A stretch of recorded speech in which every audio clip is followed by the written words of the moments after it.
ने बड़ा ही खौफ का माहौल बना के रखा है कंपटीशन की तैयारी करने वाले बच्चों के अंदर। कंपाउंड इंटरेस्ट मुझे आप लोगों से मेरा प्रॉमिस है कि आप लोग इस चैप्टर को बहुत ही आराम से जिस तरीके से मैं पढ़ाऊं, मैं इसमें हो सकता है कि एक दो क्लासेस एक्स्ट्रा लगाऊं। इस चैप्टर बड़ा इंपॉर्टेंट है और बच्चे अक्सर इससे डरते हैं। वो भी हम डिस्कस करेंगे कि इससे क्यों डरते हैं। अब रीजन है, पहले तो इस चैप्टर को हम इतना मजबूत करेंगे कि आपका ये one of the favourite topic बनने वाला है। ठीक है, अब ये चैप्टर सेकंड लास्ट चैप्टर है अर्थमेटिक का। इसके बाद सीधा फिर हम पहुंचेंगे अपने टाइम स्पीड एंड डिस्टेंस यानी कि समय चाल दूरी पे, और उसके बाद में पूरा अर्थमेटिक हमारा कंप्लीट हो जाएगा। और ये चीज हम इसी महीने में एंड कर रहे होंगे, यानी कंपाउंड इंटरेस्ट और टाइम स्पीड डिस्टेंस दोनों इसी महीने में एंड कर देंगे। नेक्स्ट महीने की शुरुआत से हम लोग अपना एडवांस मैथ का पार्ट है उसे कंप्लीट करेंगे। ठीक है, कल क्लास मैंने नहीं ली बच्चे, उसका एक रीजन है। कुछ बच्चे कह रहे थे कि सर आपने यूट्यूब पर वो तो ले ली एमटीएस का डेमो, फिर आपकी तबीयत खराब कैसे है? तबीयत खराब इन द सेंस आप ये मत सोचा करो कि आदमी हॉस्पिटल में ही एडमिट होगा तभी उसकी तबीयत खराब मानी जाएगी। तबीयत वो क्लास मैंने इसलिए ली क्योंकि वो मजबूरी थी। डेमो क्लास है, उसको खत्म नहीं कर सकते हैं। फिर मतलब इतनी हिम्मत नहीं हो रही थी कि बैक टू बैक आपकी भी क्लास में ले पाऊं, तो इसी वजह से आपकी क्लास को थोड़ा सा, नहीं तो नॉर्मली मैं रोकता नहीं हूँ, बहुत ही ज्यादा मजबूरी थी जिस वजह से मुझे आपकी क्लास रोकनी पड़ी। और अब ठीक है, काफी बेहतर है। हाँ, सिम्प्लीफिकेशन वो एडवांस मैथ का ही पार्ट है बच्चे, वो नेक्स्ट मंथ के शुरू में हम करेंगे। छोटे-छोटे चैप्टर है सिम्प्लीफिकेशन और सर्च सिंथेसिस। हालांकि सर्च सिंथेसिस जो है घातांक करनी कंप्लीट आपका अलजेब्रा का ही पार्ट है। अलजेब्रा में से उसको हटा के सर्च सिंथेसिस बना दिया है, नहीं तो अलजेब्रा का ही एक छोटा सा पार्ट आप कह सकते हो उसे। सिम्प्लीफिकेशन यानी कि उसमें हम लोग पढ़ेंगे अपना पॉड मास है सिम्प्लीफिकेशन। चलो शुरू करें। कंपाउंड इंटरेस्ट बड़ा इंटरेस्टिंग चैप्टर होने वाला है। हाँ, मैं आपको कह रहा था कि बच्चे इससे डरते क्यों हैं? दो रीजन है। एक तो इसमें कैलकुलेशंस होती है, पॉइंट डेसिमल वाली कैलकुलेशन है, तो देखनी है हमें। यस, बनेंगी। कंपाउंड इंटरेस्ट है, चक्रवर्ती ब्याज है, डेसिमल तो बनेंगी। दूसरा, आप अगर किसी अपने सीनियर से पूछोगे, सीनियर इन द सेंस जो पहले से आपसे पहले तैयारी कर रहे हैं, तो कंपाउंड इंटरेस्ट चैप्टर को ना एक हार्ड चैप्टर की गिनती में काउंट करते हैं, और फिर आपकी भी मेंटालिटी वही बन जाती है कि यार भैया ने बोला है हार्ड है तो हार्ड है ना, हार्ड है तो हार्ड है। तो फिर आप भी उसको ऐसा हार्ड चैप्टर ट्रीट करते हो, और फिर जब उस चैप्टर को पढ़ने की कोशिश करते हो तो आपका दिमाग तैयार रहता है कि ये चैप्टर हार्ड है, और फिर चीजें जो आसान होती हैं वो भी समझने में थोड़ी सी आपको प्रॉब्लम आती है। अब हम जब जिस तरीके से मैं आपको ये चैप्टर पढ़ाऊंगा, जैसे जैसे हम इस चैप्टर को पढ़ेंगे, आप देखना आपका जो कॉन्फिडेंस लेवल साधारण ब्याज में बना था ना, उससे भी ज्यादा आपका कॉन्फिडेंस लेवल इस कंपाउंड इंटरेस्ट में बनने वाला है। ये तो हो गई इस बात का थोड़ा, इस चैप्टर का थोड़ा सा ओवरव्यू। बात आती है कि कंपाउंड इंटरेस्ट ना चक्रवर्ती ब्याज होता है। देखो ये चैप्टर में ना हमें थोड़ा सा सीरियस रहना पड़ेगा। सीरियस इन द सेंस ऐसा नहीं है कि बिल्कुल ही वो, लेकिन हाँ, थोड़ा सा कंसंट्रेशन की आपकी जरूरत पड़ेगी। और पहली दो क्लास में तो जरूर, क्योंकि आज आज की जो आपकी क्लास होने वाली है उसमें मैं कंप्लीट आपको थ्योरी पढ़ाऊंगा, और वो बहुत जरूरी है, क्योंकि वो अगर आपने नहीं पढ़ी तो फिर चैप्टर में हर सवाल में आपको प्रॉब्लम आएगी। आज कंप्लीट हम देखेंगे कि चक्रवर्ती ब्याज, व्हाट इज कंपाउंड इंटरेस्ट, ये मैं आपको आज सिखाऊंगा। अब सुनो, साधारण ब्याज हमने पढ़ा। क्या पढ़ा साधारण ब्याज के बारे में? क्या था simple interest? Sir simple interest यानी कि साधारण ब्याज था जो, दो बात थी, जो केवल मूलधन पर लगता है, केवल हमारा प्रिंसिपल पर कैलकुलेट होता है, और हर साल बराबर रहता है। दो बात थी सिंपल इंटरेस्ट के बारे में कि जो केवल मूलधन पर लगता है और हर साल बराबर होता है। हर साल बराबर मतलब कि अगर पहली साल 10% का ब्याज मिला तो हर साल 10% का मिलता जाएगा। यही रीजन था कि हम जब प्रतिशत ब्याज निकाल रहे थे, तो मैं कह रहा था कि एक साल में अगर आपको 10% ब्याज मिला, यानी कि ब्याज की दर अगर 10% है, तो भाई साहब 3 साल का ब्याज कितना होगा? तो हम सीधा 10% को 3 से गुणा कर रहे थे कि हर साल 10% 10% 10% ब्याज था। वो था सिंपल। लेकिन बात जब हम कंपाउंड की करेंगे, चक्रवृद्धि ब्याज की करेंगे, दरअसल ये चक्रवृद्धि ब्याज वही है जो काली सी टोपी पहनकर सिर पे टीका लगाकर अब से 150 साल पहले मुंशी होते थे ना, 150 साल 200 साल, और भी अगर मैं पहले जाऊं 250 300 साल पहले जो मुंशी होते थे, वो पट्टे पर जमीन रखते थे। याद है ना, पट्टे पर जमीन रखना। पट्टे पर जमीन रखने का मतलब होता है गिरवी रखना। आपकी जमीन या फिर किसानों की जमीन वो गिरवी रखते थे, और ये बात पर कि भाई तेरी जमीन के कागज मेरे पास रखे हैं, तुझे अपनी लड़की की शादी करनी है, ये ले 20,000 रुपए, और जब तू इन्हें चुका देगा अपनी जमीन के कागज ले जियो। आजकल तो रजिस्ट्री होती है प्रॉपर, जमीन के कागज लेने से कोई फायदा नहीं होता कि आपकी जमीन के कागज कोई और ले गया ना तो जमीन उसकी हो गई। ऐसा नहीं है आजकल, ऐसा नहीं है। आजकल तो प्रॉपर थंब इम्प्रेशन से आपके फोटो खींचकर सब कुछ रजिस्ट्री होती है। कागज ले जाओ भैया, हम तो रजिस्ट्रार ऑफिस से दूसरे कागज निकलवा लेंगे, है ना। आजकल ऐसा नहीं है, आजकल सब कुछ ऑनलाइन बायोमेट्रिक वगैरह हो गया है। तो पहले क्या था, जिसके पास कागज आपकी जमीन के, जमीन उसकी, जमीन उसकी, जिसके पास कागज है भैया, है ना। तो और अंगूठा लगवा लेता था वो मुंशी, अंगूठा लगवा लेता था, जिसके पास कागज अंगूठा, जमीन उसकी। वो कहता था ये 20,000 रुपए ले जा, और जब दे दे 20,000 को ले जियो, लेकिन ये 20,000 रुपए मिलेंगे तुझे ब्याज पर। और ब्याज क्या लगेगा, चक्रवृद्धि या साधारण, ये उसको नहीं पता था, उस किसान को नहीं पता था। ये तो बस ये था कि यार पैसे मिल जाए ना, मैं अपनी बेटी की शादी कर दूं, मेरी बेटी के हाथ पीले हो जाए ना, जमीन वमीन तो ठीक है मैं ले लूंगा, और डबल मेहनत करूंगा, रात में मैं 6 घंटे सोता हूँ, मैं 2 घंटे सोऊंगा, 4 घंटे काम कर लूंगा मैं। वो सीधा किसान, वो उसको नहीं पता था। लेकिन इस मुंशी को पता था कि ये जिंदगी में 20,000 नहीं लौटा पाएगा। क्यों? क्योंकि उस मुंशी ने लगाया था चक्रवर्ती ब्याज। चक्रवर्ती ब्याज का मतलब है कि उसने 20,000 रुपए दिए, मान लो पहले महीने के बाद एक महीने में उसका ब्याज बन गया, सपोज 500 रुपए ब्याज बन गया, लेट सपोज 500 रुपए एक महीने का ब्याज बन गया। अगले महीने जो ब्याज बनेगा ना, 500 नहीं बनेगा, वो बनेगा 20,000 पर, तो बनेगा ही बनेगा। जो पहले महीने का ब्याज है ना 500 रुपया, भाई साहब उस पर भी ब्याज बनेगा। जब बात तीसरे महीने की आएगी ना, तो 20,000 पर तो ब्याज बनेगा ही बनेगा। पहले महीने का जो 500 है उस पर भी बनेगा, दूसरे महीने का जो 500 है उस पर भी बनेगा, पहले महीने के ब्याज पर जो ब्याज कमाया उस पर भी ब्याज लगेगा। ये तो मैंने 3 महीने की बात बताई।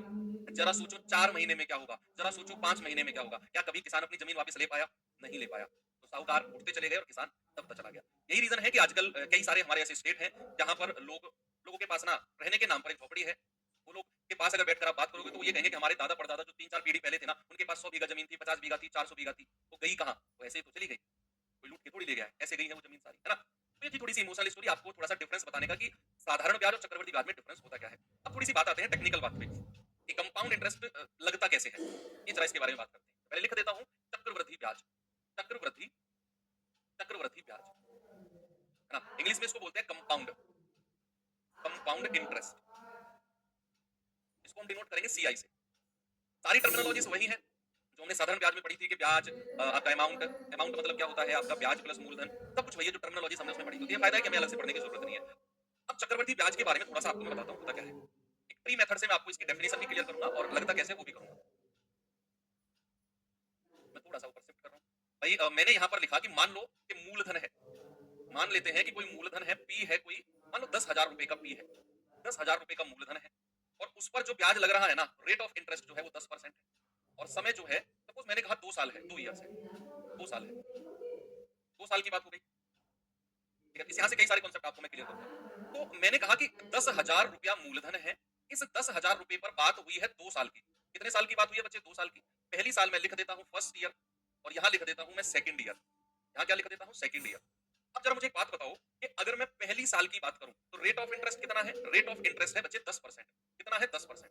तो 10,000 का 10% कितना होगा? 1,000 रुपया। तो अगर मैं आपसे ये पूछूं कि पहली साल का साधारण ब्याज कितना है फर्स्ट ईयर का, या फिर अगर मैं ये कहूं कि एक साल का सिंपल इंटरेस्ट कितना है, तो आप कहेंगे सर 10,000 पर एक साल का साधारण ब्याज तो 10% यानी कि 1,000 है। और अगर मैं ये पूछूं कि पहली साल का चक्रवृद्धि ब्याज कितना है, भैया पहली साल का चक्रवृद्धि ब्याज भी 10% ही यानी कि 1,000 होगा। तो एक कॉन्सेप्ट तो ये निकल के आया, मैं साइड बाय साइड आपका लिखते चल रहा हूँ, मैं साइड बाय साइड आपका लिखते चल रहा हूँ कि एक कॉन्सेप्ट तो हमारा ये निकल के आया कि एक साल का यानी कि एक साल का, एक वर्ष का, या पहली साल का लिखेंगे तो ठीक है, तो पहली साल का एसआई साधारण ब्याज बराबर सीआई के होता है। पहली साल की अगर बात करेगा तो पहली साल जितना सिंपल इंटरेस्ट होगा उतना ही कंपाउंड इंटरेस्ट होगा।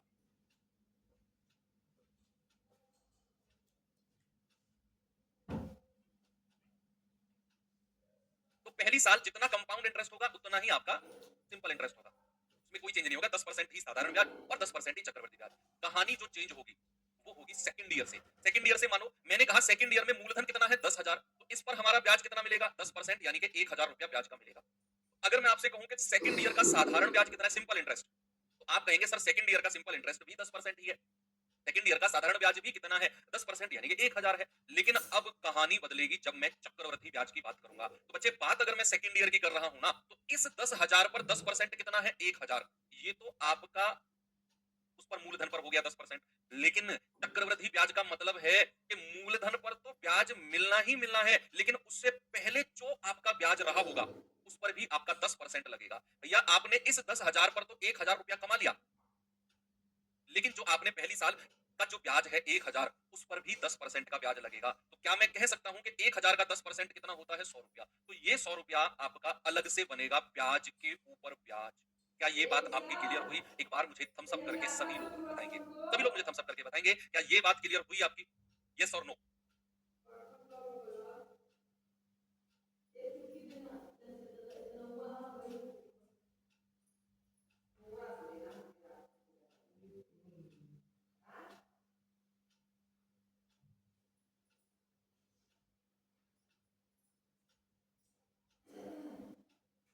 हो गई ना भाई? बात क्लियर है ना कि जब मैंने सेकंड ईयर की बात करी, जब मैंने सेकंड ईयर की बात करी तो इस 10,000 पर तो 10% मिला ही मिला, लेकिन बात यहाँ चक्रवृद्धि की हो रही है। तो आपने जो पहली साल का ब्याज कमाया है ना, उस पर भी 10% मिलेगा, उस पर भी 10%, इस 1,000 पर भी। आप कहेंगे सर ऐसे कैसे थोड़ी होता है, ब्याज कमाया तो कमाया, उस पर ब्याज क्यों ले रहे हो? भाई साहब यही तो चक्रवृद्धि की कहानी है। वो इतना निर्दयी है कि वो नहीं छोड़ता किसी को भी, हर किसी पैसे पर ब्याज लेगा, इस 1,000 पर भी। अभी तो रुको, अभी तो मैंने 2 साल की बात करी है, अभी तो मैंने 2 साल की बात करी है। अब बात अगर मैं 3 साल की पहुंचा दूं ना, मैं कह रहा हूं आप माथा पकड़ के बैठ जाओगे, माथा पकड़ के बैठ जाओगे अगर मैं थर्ड ईयर की बात करने लगूं तुमसे। कैसे? देखना जरा। बात अगर यहां मैं थर्ड ईयर की करता हूं तो बच्चे इस 10,000 पर तो, इस 10,000 पर तो 10% मिलेगा ही मिलेगा आपको। भाई इस 10,000 पर तो 10% आपको मिलेगा ही मिलेगा। आपको इस 10,000 पर तो 10% यानी कि 1,000 मिलेगा ही मिलेगा, लेकिन उससे पहले जितने भी आपने ब्याज कमाए ना, चाहे वो ये वाला हो, चाहे वो ये वाला हो, चाहे वो ये वाला हो, हर किसी पर 10% ब्याज निकलेगा। चाहे वो ब्याज हो, उस पर भी 10% मिलेगा, दूसरे साल का हो, उस पर भी 10% मिलेगा, और जो ब्याज के ऊपर ब्याज कमाया ना आपने, भाई उस पर भी 10% ब्याज बनेगा। यानी कि अगर मैं इस 1,000 पे कहूं तो 100 रुपया ब्याज बना, इस 1,000 पे कहूं तो 100 रुपये ब्याज बना, और इस 100% पर भी 10% यानी कि 10 रुपये ब्याज बना। और जरा सोचो, अगर मैं चौथी साल पे चला गया ना, तो कितना सारा ब्याज बन जाएगा। सोचो जरा, अगर मैं फोर्थ ईयर पे चला गया, तो कितनी धनराशि पर ब्याज बनेगा। इस 1,000 पर तो 10% बनेगा ही बनेगा, इस पर भी मिलेगा, इस पर भी मिलेगा, इस पर भी मिलेगा, इस पर, अब किसी पे 10% ब्याज बनेगा। अब देखा चक्रवर्ती ब्याज कैसे चलता है, चक्रवर्ती ब्याज कैसे चलता है। बात क्लियर हुई कि डिफरेंस हमारा साधारण ब्याज और चक्रवर्ती ब्याज में क्या है। अब यहीं से मैं आपसे कुछ सवाल पूछूंगा, कुछ सवाल मैं यहीं से पूछूंगा। पहला तो यही हो गया कि पहली साल का साधारण ब्याज बराबर पहली साल का चक्रवर्ती ब्याज। ये कॉन्सेप्ट सबको क्लियर है कि पहली साल चाहे मैं साधारण ब्याज कहूं वो भी 10% रहेगा, पहली साल का चाहे मैं चक्रवर्ती ब्याज कहूं वो भी 10% ही रहेगा। इतना तो सबको क्लियर है। अब मैं सेकंड पॉइंट आपसे पूछता हूं कि जरा मुझे बताना, 3 साल का साधारण ब्याज कितना है। 3 साल का अगर मैं केवल सिंपल इंटरेस्ट पूछूं, 3 साल का केवल सिंपल इंटरेस्ट यानी कि साधारण ब्याज पूछूं, तो आप कहेंगे सर 1,000 1,000 और 1,000, भाई ये तो सिंपल इंटरेस्ट है, 10% 10% 10%, 1,000 1,000 1,000। ये जो नीचे चल रहा है ना पैसा, ये जो नीचे चल रहे हैं छोटी छोटी अमाउंट, ये तो चक्रवृद्धि की है। 1,000 1,000 1,000। अगर मैं साधारण ब्याज पूछूंगा तो आप सीधा कह दोगे सर 3 साल का साधारण ब्याज 3,000 रुपया, आपने सीधा साधारण ब्याज को जोड़ दिया। अगर मैं आपसे पूछूं 3 साल का चक्रवृद्धि ब्याज कितना है, भाई साहब जरा बताना मुझे, 3 साल का कंपाउंड इंटरेस्ट कितना होगा। अगर बात कंपाउंड इंटरेस्ट की उसने की है ना, चक्रवृद्धि ब्याज की अगर उसने की है, तो आपको सारा पैसा जोड़ना पड़ेगा। ये भी साधारण ब्याज यानी कि 1,000 1,000 1,000 ये तो रहेगा ही रहेगा, जो छोटी छोटी अमाउंट है इनको भी जोड़कर लिखो। That is called compound interest of 3 years, है ना। तो 1,000 1,000 1,000 3,000 100 100 100 3,300 और 10 यानी कि 3,310, तो कितना हो जाएगा, ये हो जाएगा 3,310। 3 साल का चक्रवृद्धि ब्याज। अब आप दोनों में डिफरेंस देख लो कि जब मैंने 3 साल का साधारण ब्याज पूछा तो आपने कहा सर 3,000, और जब मैंने 3 साल का चक्रवृद्धि ब्याज पूछा, ये था भाई साहब 3,310 रुपए, 3,310। देखा, तो यहां से एक पॉइंट हमें क्लियर हो गया कि चक्रवृद्धि ब्याज साधारण से ज्यादा होता है। सर ये भी कोई क्लियर करने की बात है, अंडरस्टूड बात है कि simple interest is less than compound interest. 3 साल का साधारण 3,000, 3 साल का चक्रवृद्धि 3,310, ज्यादा ही होगा क्योंकि ये ब्याज के ऊपर ब्याज बनता है। हाँ, अब मैं आपसे पूछता हूँ फोर्थ पॉइंट इसी में ही। मैंने पूछा कि जरा मुझे बताना सेकंड ईयर का कंपाउंड इंटरेस्ट कितना होगा। सेकंड ईयर, मैंने 2 साल नहीं पूछा, मैंने केवल सेकंड ईयर का कंपाउंड इंटरेस्ट पूछा है। तो जल्दी से आप मुझे बताओ क्या होगा सेकंड ईयर का कंपाउंड इंटरेस्ट। अच्छा, अगर मैं पूछूंगा तो यहाँ केवल सेकंड ईयर की बात होगी, यानी कि मैं केवल इतने की बात करूंगा। अगर मैं सेकंड ईयर की बात करूंगा तो केवल और केवल इसकी बात करूंगा, सेकंड ईयर की। तो सेकंड ईयर का सीआई कितना हो जाएगा, 1,000 और 100 यानी कि 1,100। सेकंड ईयर का कंपाउंड इंटरेस्ट कितना होगा, 1,100। ऐसे ही अगर मैं थर्ड ईयर का कंपाउंड इंटरेस्ट, तीसरे वर्ष का कंपाउंड इंटरेस्ट पूछूंगा तो आप इनको जोड़ दोगे, 1,100 1,210 रुपए। ये थर्ड ईयर का सीआई होगा, थर्ड ईयर का, 3 साल का नहीं, थर्ड ईयर का। 3 साल अलग है, थर्ड ईयर अलग है। जैसे मैं आपसे पूछने लगूं कोई बच्चा बीटेक कर रहा है और वो थर्ड ईयर, वो तीसरे वर्ष में है, तो मैं पूछूं कौन सी ईयर में हो भाई बीटेक में, वो ये थोड़ी कहेगा 3 साल में हूं, वो कहेगा थर्ड ईयर में हूं, यानी कि 2 साल हटाओ मैं थर्ड ईयर में हूं, तीसरे वर्ष में। तो यहाँ मैंने केवल तीसरे वर्ष की बात करी है, तो तीसरे वर्ष में जो भी अमाउंट होगा वो ये होगा। ठीक है, इस तरीके से कई सारे सवाल अक्सर यहाँ पर बनते हैं। तो ये कोई मैंने आपको एक तरीका बताया है सवालों को करने का। अब से अगर मैं 5 साल पहले 6 साल पहले की अगर मैं बात करूं तो सवाल इसी मेथड से किए जाते थे कॉम्पिटिटिव एग्जाम में भी, और ये बड़ा प्रचलित मेथड था। तो आपके सामने है ना, अब से अगर मैं 6 साल पहले की बात करूं तो बड़ा प्रचलित मेथड था ये। इसको कहते थे ट्री मेथड। क्या कहते थे इसको, इसको कहते थे बच्चे ट्री मेथड, ट्री मेथड। आजकल इसका यूज होता है केवल ये समझने के लिए कि कंपाउंड इंटरेस्ट क्या होता है। तो ये अच्छे तरीके से समझा देता है मेथड कि कंपाउंड इंटरेस्ट होता क्या है और लगता कैसे है। पहले सवाल भी इसी मेथड से सॉल्व किए जाते थे, अब तो बहुत सारे मेथड आ गए हैं। मैं अगर आपको बहुत सारी चीजें फिंगर टिप्स पे याद करवा दूंगा, मैं डायरेक्ट आप लगा के आगे भागोगे। तो आपको ये कंपाउंड इंटरेस्ट की कहानी यहाँ से समझ में आई कि what is compound interest, that is this is called tree method. अब एक रेशियो मेथड भी होता है बच्चे। आते हैं अपने सेकंड मेथड पे जिसका नाम मैंने दिया रेशियो मेथड। रेशियो मेथड क्या होता है थोड़ा सा देखते हैं इसके बारे में। हालांकि नाम कोई नया नहीं है आपके लिए, पुराना ही नाम है, जो हम परसेंटेज में भी पढ़ा हमने, प्रॉफिट लॉस में भी पढ़ा, डिस्काउंट में भी पढ़ा, सिंगल इंटरेस्ट में भी पढ़ा। That is called ratio method. क्या है, कैसे लगता है, और क्या इसकी लिमिटेशंस, लिमिटेशंस यानी कि पाबंदी, पाबंदी क्या क्या है, कहां पर ये लग सकता है, कहां से आगे ये नहीं जा सकता है, वो भी हम थोड़ा सा देखेंगे। तो रेशियो मेथड क्या है, सपोज मैंने कहा कि मूलधन है आपका 5,000 रुपया। मूलधन क्या है, 5,000 रुपया। मैंने कहा रेट ऑफ इंटरेस्ट जो है वो 20% 20% है, और मैंने कहा समय जो है ना वो 2 वर्ष है, 2 ईयर है। मैंने पूछा जरा बताओ 2 साल का कंपाउंड इंटरेस्ट यानी कि चक्रवर्ती ब्याज क्या होगा। अब ये सवाल आपके सामने है कि मूलधन है आपका 5,000, रेट ऑफ इंटरेस्ट 20%, वार्षिक लिखना चाहो तो लिख दो, वार्षिक ही है ये। ठीक है, लिखना चाहो तो लिख दो। अच्छा, मैं फिर कह रहा हूं कि जो ये 2 क्लास आपकी होने वाली है ना, आज की क्लास और कल की क्लास की जो मैं करूंगा, ये आपकी बहुत ही ज्यादा इंपॉर्टेंट होने वाली है, क्योंकि इन 2 क्लास के बाद आपको मैं सवाल ही सवाल कराऊंगा। आज की तो कंप्लीट थ्योरी क्लास होने वाली है, कल आधी क्लास तक आपकी थ्योरी खत्म हो जाएगी, आधी में हम सवालों को शुरू कर देंगे। थ्योरी का मतलब ये नहीं है कि आपको मैं लाइन बाय लाइन लिखवाऊंगा, यानी कि कॉन्सेप्ट सिखाऊंगा। अब तक चीजें डायरेक्ट सवालों से शुरू होती है, नहीं, कोई जरूरत नहीं है, पहले सीखो तो सही होता क्या है। नया सवाल आ गया फिर ऐसे सिर खुजाने लग जाओगे, यार इसमें क्या करें, ऐसा नहीं है। मैंने कहा रेशियो मेथड है, अगर मूलधन 5000 है, ब्याज की दर 20% वार्षिक है, टाइम 2 साल का है, तो कंपाउंड इंटरेस्ट क्या होगा। तो रेशियो मेथड कैसे लगता है जरा देखना। सबसे पहले इस 20% का फ्रैक्शन यानी कि भिन्न बताओ मुझे क्या होगा। आप कहेंगे सर इसका फ्रैक्शन होगा 1/5। क्या होगा बच्चे, इसका फ्रैक्शन लिख दिया 1/5। अब अगर आपसे बोला है 2 वर्ष, क्या बोला है बच्चे, आपसे बोला है उसने 2 वर्ष, 2 वर्ष बोला है। 2 वर्ष का मतलब है कि पहली साल अगर मूलधन 5 रुपए है तो 1 रुपया ब्याज बन के कितना रुपया बन गया, 6 रुपया। यानी कि मूलधन प्रिंसिपल अगर 5 रुपए है तो 1 रुपया ब्याज बन के कितना बन गया, 6 रुपए बन गया मिश्रधन। और ऐसा उसने बोला है 2 साल। क्या बोला उसने, ऐसा उसने बोला है 2 साल। तो आपने 2 बार 5 से 6, 5 से 6 करना है। इधर गुणा करेंगे 25, इधर गुणा करेंगे 36। बच्चे जो इधर वाला पार्ट है ना, आपका लेफ्ट हैंड साइड वाला पार्ट है, इसको कहते हैं मूलधन। इसको क्या कहते हैं, मूलधन यानी कि प्रिंसिपल। और जो राइट हैंड वाला पार्ट है इसको कहते हैं मिश्रधन। क्या कहते हैं, इसको कहते हैं मिश्रधन यानी कि अमाउंट। और इन दोनों का जो डिफरेंस होगा कितना होगा, 11। डिफरेंस कितना है इनका, 11। और इन दोनों का जो डिफरेंस है 11, उसको कहते हैं कंपाउंड इंटरेस्ट। अब इनकी जो लिमिटेशन है ना, तो लिमिटेशन है, लिमिटेशंस क्या है रेशियो मेथड की, कि आप केवल मूलधन, आप केवल मिश्रधन और आप केवल कंपाउंड इंटरेस्ट की ही बात कर सकते हो।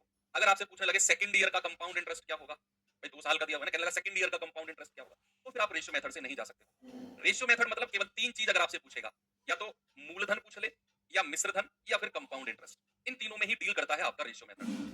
यहाँ हमें रेट ऑफ इंटरेस्ट दिया हुआ था, मूलधन दिया हुआ था 2 साल का समय, कंपाउंड इंटरेस्ट पूछा। हमें मूलधन कितना दिया हुआ है 5000, तो क्या मैं कह सकता हूं कि 25 यूनिट का मान 5000 होगा।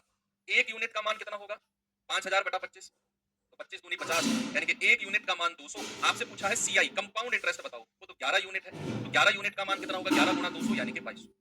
अच्छा, आपका कंपाउंड इंटरेस्ट यानी कि चक्रवर्ती ब्याज कितना हो गया सर, 2200 हो गया। इनकेस अगर आपसे मिश्रधन पूछेगा, एक यूनिट का मान 200, तो मिश्रधन आपका हो जाएगा 36 यूनिट यानी कि 36 गुना 200, तो मिश्रधन आपका हो जाएगा 7200। अमाउंट कितनी हो जाएगी भाई, अमाउंट हो जाएगी आपकी 7200। सीआई पूछेगा तो आपका 200। ठीक है, एक और एग्जांपल आपको कराऊं, एक और एग्जांपल कराता हूं। एग्जांपल मैंने आपको दिया कि आपका जो प्रिंसिपल है या जो आपका अमाउंट है 9800 रुपए है। आपका जो रेट ऑफ इंटरेस्ट है वो 16 सही 2/3% वार्षिक है, एनुअली है। और आपको समय दिया हुआ है 2 वर्ष, 2 साल। आपको बताना है प्रिंसिपल मूलधन क्या होगा और 2 साल का सीआई यानी कि कंपाउंड इंटरेस्ट क्या होगा। बताइए जल्दी से जवाब, कैसे करेंगे। फिर और आगे चलता हूं मैं आपको लेकर। ठीक है, अभी तो सीआई में घुसे हैं हम लोग, अभी तो बहुत सारी चीजें हमें इसमें पढ़नी है। एक बार आपको कॉन्सेप्ट समझ में आ गया ना, मैं कह रहा हूं सवाल को तो मैं भगाते हुए लेकर चलूंगा। जैसे बचपन में आपने टायर घुमाया, ऐसे है किसी ने जिन्होंने बचपन में टायर घुमाया हो, वो छोटी सी डंडी हाथ में होती थी और वो टायर जो पुराने टायर साइकिल के होते थे ना, वो वाला। ऐसे सवालों को लेकर चलेंगे। कहीं बाहर जा रहे हैं टायर साथ में जाएगा, टायर साथ में जाएगा। कहीं अगर दुकान पे भी जा रहे हैं तो टायर साथ में जाएगा। तो गांव में बड़े प्रचलित थे, जो बच्चे शहर के हैं वो शायद इस बात को, इस फीलिंग को, इस इमोशंस को नहीं जानते होंगे। What is the value of tyre. मेरे पास 3 थे, मुझे आज भी याद है। एक रेंजर साइकिल का था, एक एटलस साइकिल का, तो एटलस साइकिल के थे, उन पे नाम भी लिखे हुए थे मैंने। चलो बताओ इस सवाल को जल्दी से। कह रहे हैं कि 9800 अमाउंट है, मिश्रधन है, रेट हमारा इतना है, समय 2 साल है, तो ये दोनों चीज बताओ क्या होगी। क्या आप जानते हैं कि 16 सही 2/3% का जो फ्रैक्शन भिन्न होता है 1/6 होता है। कितना होता है बच्चे, 1/6। यस, कोई दिक्कत है किसी को, नहीं। पहली साल क्या होगा, पहली साल तो हमारा पैसा 6 से 1 बढ़ के 7 हो जाएगा। और जितने वर्ष उसने बोले हैं उतने वर्ष आप 6 से 7, 6 से 7 कर दो। इधर लिखो 36, इधर लिखो 7 7 49। ये आपका प्रिंसिपल, ये आपका अमाउंट, और इन दोनों का डिफरेंस जो है 9 4 13, वो आपका सीआई। तो मैंने कहा रेशियो मेथड में हम इन तीनों से ही डील कर सकते हैं, इनके अलावा अगर कुछ पूछेगा तो बात नहीं बनेगी। आपको दिया हुआ है अमाउंट, यानी कि 49 यूनिट का मान कितना है 9800। एक यूनिट का मान कितना होगा 9800 बटा 49, यानी कि 49 दूनी 98 200। आपसे क्या पूछा है, मूलधन बताओ। 36 यूनिट का मान कितना होगा, यानी कि 7200। और अगर सीआई पूछेगा, एक यूनिट का मान 200, तो 13 यूनिट का मान कितना होगा, यानी कि 2600। तो सीआई 2600, मूलधन आपका 7200। आराम से आपने निकाला। अब आपके पास जब भी रेट ऑफ इंटरेस्ट कुछ इस तरह के ऊट पटांग आए, लाइक 16 सही 2/3%, लाइक 12.5%, 33 सही 1/3%, तो कोशिश करना कि आप रेशियो मेथड का यूज करो। जो भी इससे आगे मैं आपको बताने जा रहा हूँ, इस तरह के परसेंटेज में वहां डील मत करना। रेशियो मेथड की भी अपनी एक पहचान है भाई, अपना स्टैंड है। ऐसा नहीं है कि इसको पढ़ा ऐसे रोल करके डस्टबिन में डाल दिया, नहीं, इसकी अपनी एक स्टैंड है, अपना एक वजूद है इसका भी। ऐसी परसेंटेज आएंगी ना तो रेशियो मेथड याद आएगा हमको कि रेशियो मेथड के पास चलो। इसको भी दिमाग के किसी कोने में इज्जत देकर बैठा लो क्योंकि अभी हम बहुत सारे कॉन्सेप्ट की धज्जियां उड़ाने वाले हैं। जैसे जैसे हमारी क्लास आगे बढ़ेगी ना, ये मैं कह रहा हूँ ऑलमोस्ट 90% सवालों के आपके कॉन्सेप्ट के आप धज्जियां उड़ाने वाले हो, जितने भी आपके वनडे एग्जाम में आते हैं। देखना आप, अभी तो चीजें शुरुआत है, आगे चलते हैं। इतनी चीज क्लियर है, किसी को कोई दिक्कत है नहीं? आगे बढ़ते हैं। अब आते हैं कुछ, देखो हमने दो चीज पढ़ी, पहला हमने ट्री मेथड पढ़ा, सेकंड हमने रेशियो मेथड पढ़ा, थर्ड आते हैं अब फॉर्मूलेज पे। यस, अब आते हैं हम अपने फॉर्मूलेज की तरफ। कि हमने पूछा 2 साल का सीआई, 2 वर्ष के सीआई का फॉर्मूला, 2 वर्ष के सीआई का फॉर्मूला। जब बात 2 वर्ष की हो रही है, 2 वर्ष के सीआई का फॉर्मूला क्या होता है? भाई साधारण ब्याज क्या था? 1 साल का 10%, तो 2 साल का 20%। वहां हमें फॉर्मूले वगैरह की जरूरत नहीं थी, वहां हमें रेशियो मेथड की जरूरत नहीं थी। वहां चीजें सीधी सीधी सिंपल एंड स्ट्रेट चल रही थी। सिंपल एंड स्ट्रेट मींस सब कुछ ठीक है, ओके है यार, जो रेट है ना समय से गुणा कर दो। क्या यहाँ रेशियो मेथड, क्या फॉर्मूला लगाएं, कोई जरूरत नहीं है। रेट ऑफ इंटरेस्ट सीधा समय से गुणा हो रहा था। यहाँ ऐसा नहीं है, यहाँ हमें सोचना है भाई, ये कंपाउंड इंटरेस्ट है, बात ऐसे नहीं बनेगी। यहाँ सक्सेसिव चीजें चलती है, सक्सेसिव चीजें। गोल्डन रेशियो बता दो सर, बताएंगे भाई, रुक जाओ, तसल्ली तो करो, पहले ये तो सीखो कि सीआई होता क्या है। सब कुछ आपको मैं बताऊंगा, जहां जरूरत जिसकी होगी उसकी मैं आपको जरूर बताऊंगा। ओके, तो अभी 2 साल का फॉर्मूला क्या होता है? मान लो कि आपकी दो ब्याज की दर है, या ये मान लो कि A% और B%, ये दो आपकी ब्याज की दर है, कि आपका A% का ब्याज और B% का ब्याज। इसका फॉर्मूला होता है, 2 साल के सीआई का फॉर्मूला होता है A plus b plus A गुणा बी बटा 100। ये 2 साल के सीआई का फॉर्मूला होता है A plus b plus A गुणा बी बटा 100। एग्जाम्पल देखें, अगर एग्जाम्पल क्या है बच्चे, एग्जाम्पल मान लो मैंने कहा रेट ऑफ इंटरेस्ट आपका 10% है और समय आपका मैंने कहा 2 वर्ष है। समय क्या है आपका? 2 साल है। तो जरा जरा बताना मुझे, 2 साल का सीआई परसेंटेज में कितना होगा? 2 साल का जो सीआई होगा वो परसेंटेज, प्रतिशत में आप मुझे बता दो कितना होगा। आप कहेंगे कि सर रेट ऑफ इंटरेस्ट अगर 10% है और बात अगर यहाँ 2 साल की हो रही है, 2 साल के लिए तो फॉर्मूला हम जान गए, ए प्लस बी प्लस ए गुणा बी बटा 100। ये तो पढ़ते आए, परसेंटेज में भी पढ़ा, डिस्काउंट में भी पढ़ा, लेकिन डिस्काउंट में यहाँ माइनस था, बात अलग है। लेकिन था तो कुछ ऐसा ही दिखने में वो भी। यस, आप कहेंगे कि सर रेट ऑफ इंटरेस्ट 10%, समय 2 साल, तो ए की वैल्यू भी 10% हो जाएगी और बी की वैल्यू भी 10% हो जाएगी, दोनों की वैल्यू 10-10% हो जाएगी। तो आपका फॉर्मूला बनेगा 10 प्लस 10 प्लस 10 गुणा 10 बटा 100। 2 जीरो से 2 जीरो उड़ गया, 10 और 10 20 प्लस 1, यानी कि हमारा आंसर आ गया 21%। 2 साल का सीआई हमारा बन गया 21%। जब मैं साधारण ब्याज की बात कर रहा था, सुनो अब यहीं पर चलो, आपकी वो भी मैं क्लैरिटी कर देता हूँ। मान लो यहीं पर अगर मैं पूछूं कि 2 साल का एसआई बताना, परसेंटेज में कितना होगा, यहीं पर अगर मैंने पूछा, या ये तो मैंने आपका 2 साल का सीआई पूछ लिया, ये तो आपका 2 साल का सीआई पूछा है, अब मैं पूछ रहा हूँ कि 2 साल का साधारण ब्याज भी बता दो जरा जरा मुझे कितना होगा। तो आप कहेंगे सर ये तो हम दिलो दिमाग में सेट कर चुके हैं कि 1 साल का अगर 10%, तो 2 साल का कितना होगा? 10% गुणा 2, यानी कि सर 2 साल का 20% हो जाएगा। सिंपल इंटरेस्ट में तो कोई फॉर्मूले की जरूरत है ही नहीं। एसआई 20%, सीआई कितना? 21%। आपने देखा, इस अगर मैं 2 साल के सीआई की बात करूंगा तो 21% और 2 साल के एसआई की बात करूंगा तो 20%। तो एसआई कम होता है, सीआई ज्यादा होता है। उतना भी ज्यादा नहीं होता, बेशक 1% ज्यादा है, लेकिन ज्यादा है। अगर मैं इनका डिफरेंस आपसे पूछूं कि 2 साल के सीआई और 2 साल के एसआई का डिफरेंस, क्या आप मुझे बता सकते हो? 2 साल के सीआई और 2 साल के एसआई का डिफरेंस, आप कहेंगे सर बिल्कुल बता सकते हैं, 21 माइनस 20, यानी कि ये हो जाएगा सर 1%। 2 साल के सीआई और 2 साल के एसआई का डिफरेंस अगर मैं आपसे पूछूंगा तो आप कहेंगे सर 1% होगा। एक और एग्जांपल लेकर बात करें, फिर 3 साल के पास चलते हैं। एक और एग्जांपल ले लेते हैं, चलो। मैंने कहा रेट ऑफ इंटरेस्ट आपका 5% है, समय आपका 2 वर्ष है, तो जरा मुझे बताना 2 साल का सीआई कितना परसेंट होगा? 2 साल का सीआई परसेंटेज में बताओ, केवल परसेंटेज में। फॉर्मूला लगाओ, ए प्लस ए गुणा बी बटा 100। इफेक्टिव रेट बोलते हैं इसको। जो 2 साल का सीआई परसेंटेज में पूछ रहा हूं ना, एक्चुअल में इसको बोलते हैं इफेक्टिव रेट। इफेक्टिव रेट यानी कि प्रभावी दर। प्रभावी दर, इफेक्टिव रेट बताओ 2 साल का क्या होगा? प्रभावी दर। आप फॉर्मूला लगा दोगे, क्या करेंगे कि भाई अगर आपका 5% रेट है, समय हमारा 2 साल है, तो हम फॉर्मूला लगा देंगे ए प्लस ए गुणा बी बटा 100, यानी कि ये हो जाएगा 10 प्लस 25 बटा 100, हो जाएगा 10 प्लस 0.25, यानी कि 10.25%। तो हमारा 2 साल का सीआई कितना आ गया? 10.25%। अगर यही मैं आपसे पूछने लगूं कि 2 साल का एसआई बताना, जरा इसी में ही अगर मैं पूछने लगूं कि 2 साल का साधारण ब्याज बताना, आप कहेंगे सर 1 साल का अगर 5% है ना, तो 2 साल का कितना होगा? सर 10%। साधारण ब्याज तो सीधा सीधा मल्टीप्लाई होता है। 2 साल का सिंपल इंटरेस्ट कितना होगा? 10%। अगर मैं डिफरेंस पूछूंगा कि 2 साल के सीआई और 2 साल के एसआई का डिफरेंस कितना होगा, आप कहेंगे सर 10.25 और उसमें से 10 माइनस कर दो, ये हो जाएगा 0.25%। क्या होगा? 0.25%। ये होगा 2 साल के सीआई और 2 साल के एसआई का डिफरेंस। आपने 10.25 में से 10% हटाया तो 2 साल का डिफरेंस हमको मिल गया 0.25%। यहाँ तक कोई दिक्कत है? बहुत आराम से, बहुत ही ज्यादा, जितना भी स्लो हो सकता है उतना स्लो करके मैं आपको लेकर चल रहा हूँ। तो ये चीज हो गई 2 साल के फॉर्मूले की। बच्चे अगर मैं बात करूंगा 3 साल के फॉर्मूले की, 3 साल का भी आपने पढ़ा हुआ है। यस, पढ़ा हुआ है भाई साहब 3 साल का। देखो 2 साल को ना आप रेशियो मेथड से भी निकाल सकते हो। 2 साल की प्रभावी दर को आप रेशियो मेथड से भी निकाल सकते हो भाई। कैसे? मैं इस कोने में बता देता हूँ। 5% का फ्रैक्शन क्या होता है? 1/20। तो पहली साल कितना हो गया 20 से 21, दूसरे साल कितना हो गया 20 से 21, जरा गुणा करना 400, जरा गुणा करना 441, ठीक है। 2 साल में ब्याज कितना मिला है सीआई हमको 41 रुपया, और अगर हमें परसेंटेज में निकालना है 2 साल का तो हमारा आंसर कितना होगा 41 बटे, और मूलधन को नीचे रखेंगे और गुणा 100, 2 जीरो से 2 जीरो गया, 41/4 होगा 10.25%, है ना। तो 2 साल का अगर सीआई आप रेशियो मेथड से भी निकालना चाहो तो कोई प्रॉब्लम नहीं है, इसमें भी आप निकाल सकते हो, इसमें भी आप रेशियो से निकाल सकते हो। 10 से 11, 10 से 11 गुणा करोगे 100, गुणा करोगे 121, डिफरेंस 21/100 गुणा 100 यानी कि 21% आ जाएगा।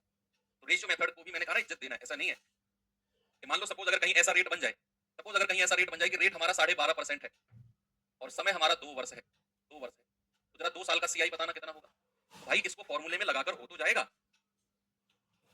लेकिन हालत खराब हो जाएगी अगर आप 12.5% को, मान लो ये तो 12.5% है, चलो 12.5 लिख के मैं बना सकता हूँ। सपोज अगर कहीं ऐसा आ गया कि 16 सही 2/3% अगर रेट है, सपोज कहीं ऐसा आ गया 14 सही 2/7% अगर रेट है, तो फिर तो हालत खराब होनी है ना, फिर हमारा फॉर्मूला कहाँ लगेगा, लगेगा तो, लेकिन कितनी बड़ी कैलकुलेशन जाएगी आप सोच भी नहीं सकते हो अगर रेट ऑफ इंटरेस्ट थोड़ा सा ऊपर नीचे हो गया। तो मैंने कहा रेशियो मेथड को भी साथ के साथ लेकर चलना है एक अल्टरनेट सोर्स के रूप में, कि जहां ये नहीं लगेगा तुरंत रेशियो मेथड को लगा देंगे। तो यहाँ आप क्या करेंगे, 12.5% का फ्रैक्शन 1/8 होता है, तो पहली साल 8 से 9 एक प्लस किया, बात 2 साल की हो रही है तो 8 से 9 गुणा करेंगे 64, गुणा करेंगे 81, कितना ज्यादा है भाई ये 17 ज्यादा है, और अगर परसेंटेज में निकालना है तो 17/64 और गुणा 100, ये जाएगा 16 बार, 4 से 25 बार, 17 पंजे 85, 17 दूनी 34 और 8 42 बटे 16, ये जाएगा 16 दूनी 32, 10, 16 छिकम 96, 96 4 5 9, 16 पंजे 80, मतलब लगभग 26.5% के आसपास हम कह सकते हैं, लगभग 26.5% के अप्रॉक्स हम कह सकते हैं कि इतना परसेंट इफेक्टिव रेट बनेगा, इफेक्टिव रेट।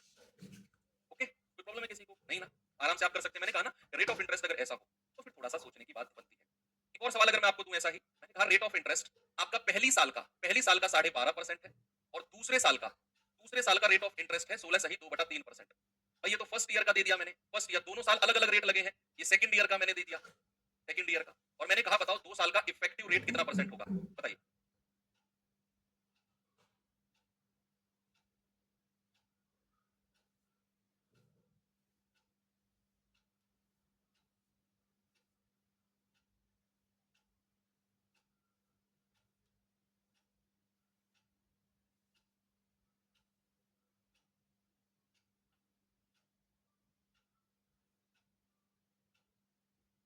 सर कौन सा मेथड सही है, देखो सही दोनों मेथड है बच्चे, दोनों मेथड सही है। आपको ये चेक करना है कि कहाँ मुझे रेशियो मेथड लगाना है और कहाँ मुझे फॉर्मूला लगाना है। मान लो अगर परसेंटेज आपके ऐसे आ जाए रेट, तो आप रेशियो मेथड लगाओ। अगर आपके ऐसे हो 10%, 5%, 3%, 4%, 2%, तो फिर कोई प्रॉब्लम नहीं है, फिर आप कोई सा मेथड लगाओ, सॉरी, फिर आपको फॉर्मूला जाना पड़ेगा। मान लो अगर 2%, 3% आ गया तो रेशियो मेथड से बड़ा टिपिकल हो जाएगा। फिर अगर 10%, 20% ऐसा रेट है, ऐसी दर है, तो फिर आप चाहे रेशियो से जाओ चाहे फॉर्मूला लगाओ, आपकी मर्जी है। जरा इसका बताना भाई कि पहली साल 12.5% है, 12.5% का हमारा फ्रैक्शन भिन्न होता है 1/8, और 16 सही 2/3% का हमारा फ्रैक्शन होता है 1/6। तो पहली साल कितना होगा 1/8 यानी कि 8 से बढ़कर 9, और दूसरी साल होगा 1/6 यानी कि 6 से बढ़ के 7। आप गुणा करेंगे 8 6 48, 9 7 63, कितना सीआई आया है 12 और 3 15, और अगर परसेंटेज में निकालना है तो 15/48 और गुणा 100, भाई 3 पंजे 15 और 3 से जाएगा 16 बार, 4 चौके 16, 25 चौके 100, 25 पंजे 125/4%, ये आ जाएगा 31.25%, कितना होगा 31.25%। ओके, कोई प्रॉब्लम नहीं है, आगे बढ़े। अब बात आती है 3 साल की, बात करते हैं बच्चे 3 साल की, कि 3 साल का फॉर्मूला क्या होता है। तो 3 वर्ष के सीआई का फॉर्मूला, 3 वर्ष के सीआई का फॉर्मूला, जरा इसको भी देखते हैं क्या है इसमें। भाई अगर आपका rate of interest A%, B% और C% ऐसा हो, पहली साल A%, दूसरे साल B% और तीसरे साल C%, अगर ऐसा हो, तो आपका फॉर्मूला क्या होता है, आपका फॉर्मूला होता है, ये आपने पढ़ा हुआ है कि पहले स्टेप में आप तीनों को ऐड कर दो।